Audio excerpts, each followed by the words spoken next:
Muito bem, nós vamos dar continuidade aqui para essa série de vídeos que a gente está fazendo aqui no YouTube sobre identidade em Deus e identidade em Cristo. Acabei de gravar um vídeo, o telefone tocou no meio, então eu estou gravando esse vídeo aqui pela segunda vez, tomara que o telefone não toque, né? Esse vídeo aqui, se você ainda não assistiu a essa série, né, a respeito da identidade em Cristo, deve ter aí na legenda do vídeo aí no YouTube, embaixo em algum lugar vai ter o link para essa série de vídeos que eu estou fazendo aqui no canal. Esse vídeo aqui é para falar de uma coisa que acontece, né? É um fenômeno que acontece com quem descobre a sua identidade em Deus, descobre quem você é, né? Nessa vida, que é o seguinte: quando você descobre a sua identidade de filho, é impossível engatar a marcha ré, é impossível voltar atrás, né? Isso é uma coisa que a gente percebe olhando para outras pessoas assim que também entraram nesse entendimento aí, e a gente percebe que é impossível, quando você tem essa concepção de quem você é, você voltar atrás em muitos sentidos, né? Tanto também na sua vida prática, quanto em assuntos também religiosos, vamos dizer assim, né? Então, quando você descobre a sua identidade, você se torna alguém muito livre, como eu estava falando no último vídeo aqui. Eu vou deixar, eu sempre erro lá, eu vou deixar um cardzinho aqui, ó, para você acessar esse último vídeo. Então, quando você descobre a sua identidade, você se torna alguém muito livre, porque você se desprende das coisas desnecessárias e começa a fazer só aquilo que você sabe que tem que fazer, porque você já conhece a sua identidade. Eu estou colocando aqui na câmera do corte agora, né, que fica bem próximo do meu rosto, para te falar o seguinte: você precisa pagar o pedágio por esse vídeo. Qual que é o pedágio da internet? O pedágio da internet, eu não sei se no seu estado tem muito pedágio, mas aqui na internet o pedágio é você apertar o like, tá bom? Pra você pagar esse vídeo aqui com o like, e aí a gente chacoalha o planeta através do YouTube, porque o YouTube vai recomendar isso aqui para mais gente. E no final do vídeo você clica lá no compartilhar e manda no zap aí de algum amigo, de alguma amiga sua que você acha que precisa ouvir isso também. E aí nós vamos cumprir nossa missão, que é chacoalhar o planeta. Não se esquece de se inscrever também. Mas voltando pro assunto agora, por que isso acontece? Por que os filhos de Deus não conseguem mais engatar a marcha ré? O que acontece é o seguinte, cara. Quando você descobre a sua identidade, né, você entende que você é livre nesse planeta e que a sua identidade, ela está acima das coisas passageiras, né? Você entende quem de fato você é. E isso te faz livre de uma forma que você não consegue mais voltar atrás. É por isso que a gente vê muitas pessoas, né? Elas têm um convívio religioso imenso durante um tempo, e quando elas enxergam realmente o que é que Cristo fez, elas se desprendem e muitas vezes elas ganham relevância, etc. E por que isso acontece? E elas não conseguem voltar atrás, né? Isso é uma coisa que a gente vê que acontece. A pessoa, quando entende a identidade dela em Cristo, ela compreende certinho a obra da salvação e tal, ela não consegue mais se colocar debaixo do jugo da religião. Algumas pessoas, né, elas até continuam, isso aqui, julgo da religião, eu não tô falando de ir na igreja, tá bom? Tô falando de se colocar debaixo de um sistema de regras, ok? Não tô dizendo que não é para você congregar, vai lá, congrega com seus irmãos, mas as pessoas livres, elas não conseguem mais se enfiar debaixo de um monte de serviço religioso. Por que isso acontece? Porque essas pessoas, o propósito delas, né, clarifica, elas têm a sua identidade muito bem enxergada em Deus, e isso faz com que elas não consigam mais se colocar debaixo do governo de outras coisas. Então, quando alguém entende a sua identidade em Deus, nada mais o governa, nada. Nem a própria religião pode governar essa pessoa. Por quê? Porque quando ela entende que ela é em Deus, ela entende que o governo disso é de uma pessoa só, Cristo. Né? E isso tem tudo a ver com a identidade, inclusive, né? Cristo e a sua identidade, né? Eles meio que se fundem, segundo diz a Bíblia ali, de uma forma que Cristo se torna o cabeça, mas você é o corpo, mas Cristo é o cabeça, né? E então você passa a ser uma espécie de filho de Deus na Terra. É isso que Paulo está dizendo ali quando ele fala, deu-lhes o poder, acho que é Paulo, né? Deu-lhes o poder de ser feito filho de Deus. Esse poder de ser feito filho de Deus é o poder de ser feito como um Jesus na Terra. Então, quando você entende isso aí, meu amigo, a pessoa não consegue mais engatar a marcha ré, ela não volta mais atrás, ela não fica perdendo tempo na vida com coisa boba. Por quê?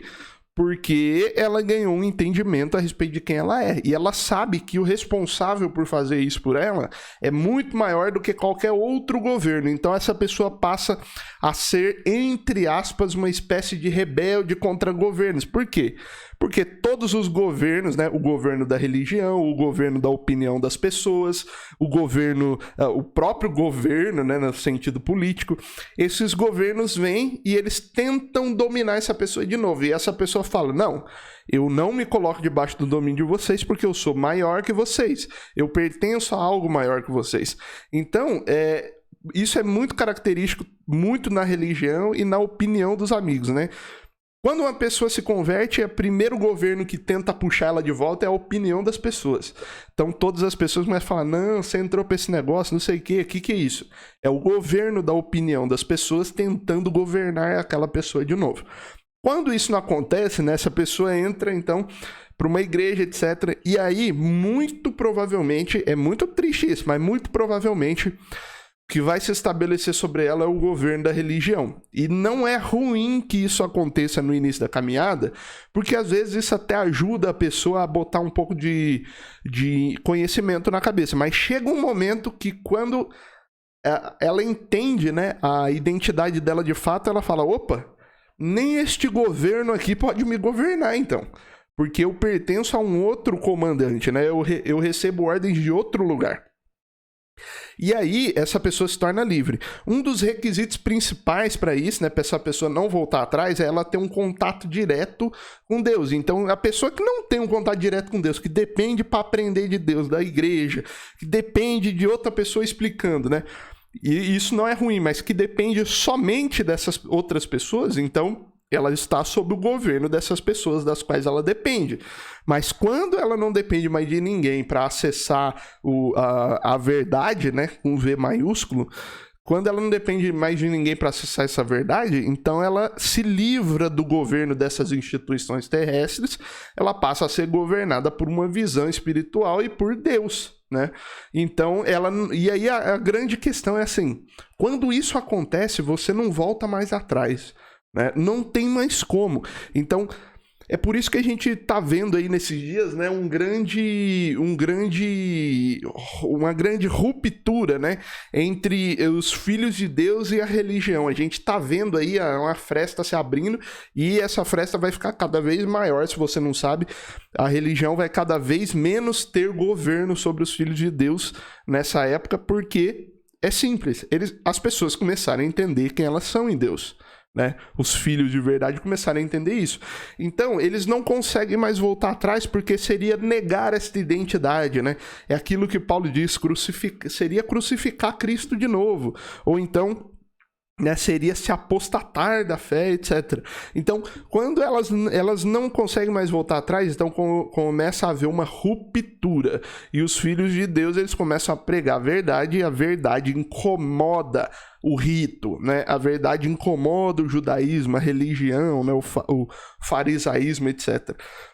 Então isso causa uma ruptura, porque essas pessoas não conseguem mais voltar atrás e se colocar sob o governo de outras pessoas, da opinião do próximo, né?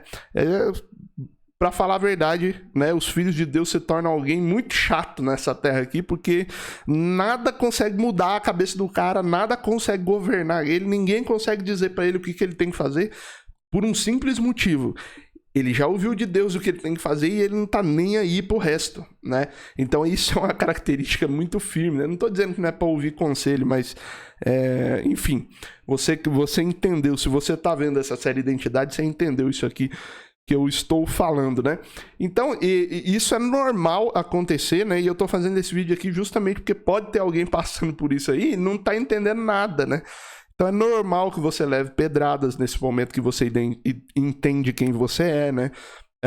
Mas veja bem, entende quem você é em Deus, tá bom? Não é pra você sair, eu sou um advogado, não sei o que. Cara, uma dica aqui, ó, se o seu entendimento a respeito de quem você é se limita a uma profissão ou algum tipo de ação nesse mundo aqui, né? Algum tipo de profissão, né, missão ligada ao profissionalismo, muito provavelmente você não entendeu quem você é em Deus, tá? A profissão é só ferramenta na sua vida. A identidade em Deus não tem muito a ver com isso, não. Mas quando a pessoa entende de fato, ela não consegue mais retroceder, né? E ela não consegue mais negociar com esses outros governos, né? Então, quando você assume o seu próprio governo, né? E quando você entrega esse governo na mão de Deus, você não consegue mais negociar com outros governos. Então, você não negocia com a opinião das pessoas, você não negocia, né, com a religião, você não negocia com a sua vida prática, você não negocia com as circunstâncias ruins da sua vida, porque elas também não te governam, você não negocia com o mal, né, com Satanás, etc. Então você sai debaixo do governo dessas coisas, e esse é o grande segredo do reino de Deus, né? É por isso que é um reino, porque existe um governo, e quando você pertence a esse governo, você não se submete mais ao governo de Roma, da época ali da Bíblia, né? E o que hoje é o governo, enfim, existem N governos hoje, né? Na época era o governo de Roma, era o governo dos fariseus, né? Então, quando a pessoa passava a pertencer ao governo do reino de Deus, que é o governo de Cristo, ela não se submete mais ao governo de Roma e ao governo do farisaísmo, né? Então, isso, quando você entende isso, você sente um conforto de saber que que isso é normal, né? Infelizmente, não é comum ver pessoas entendendo isso, mas este é um entendimento que seria considerado normal na época de Paulo ali, né? E um último ponto seria a gente falar aqui sobre o fato de que essas pessoas não conseguem retroceder porque é o seguinte, elas beberam da fonte. A Bíblia fala sobre isso, né? Quem bebe da fonte de água viva não sente mais sede, ela não precisa mais que ninguém dê comida para ela, essa pessoa não precisa mais que ninguém alimente ela espiritualmente, porque ela conseguiu um acesso direto, né? Então é como se eu dissesse para você assim, olha, tá aqui uma fonte de água, mas você não pode beber. Você só pode beber da água que eu produzo. Só que eu vou colocar, eu vou pegar essa água e para ela render mais e para mim lucrar mais, eu vou colocar junto com essa água aqui um pouquinho de sódio. Eu vou misturar um pouco de coisa nessa água aqui. Vou colocar uma água também que não é dessa fonte pura. Vou colocar numa fonte um pouco menos pura para poder render. Mas você não pode beber da fonte. Você só pode beber dessa água que eu tô te dando. E aí eu começo a dar aquela água para aquela pessoa. Mas chega um dia que a pessoa descobre que ela pode beber da fonte, né? E aí ela tem esse acesso à fonte ligada. Meu irmão, quando ela começa a beber da fonte, ela não quer mais beber água suja. Ela não sente mais sede, então ela não quer mais comprar a minha água engarrafada. Tá entendendo? Então, os filhos, eles não retrocedem, eles não conseguem mais voltar atrás pelo simples motivo de que eles começaram a beber da fonte e eles não conseguem mais beber uma água engarrafada, né? A água da fonte, ela é muito pura e ela vem diretamente de lá, né? A água engarrafada passa por processos humanos, né? Tá entendendo o que eu tô falando? Então, quando você enxerga a sua identidade em Deus, você não quer mais ser refém dessa água engarrafada que a religião dá. E isso é normal. Embora você tenha que manter, né, praticamente um mandamento bíblico você manter a comunhão com seus irmãos, mas com respeito ao rito religioso, ao peso que a religião coloca, você não consegue mais se colocar debaixo desse governo. E isso é perfeitamente normal, beleza? Para você que tá vendo aí no YouTube, se inscreve no canal agora, ativa o sininho e para finalizar esse vídeo aqui vai aparecer aqui embaixo, ó, um vídeo e uma playlist a respeito desse assunto identidade que a gente tem falado muito. Clica aí no vídeo ou na playlist e assiste mais vídeos sobre esse assunto. Beleza? Valeu, pessoal, um abraço.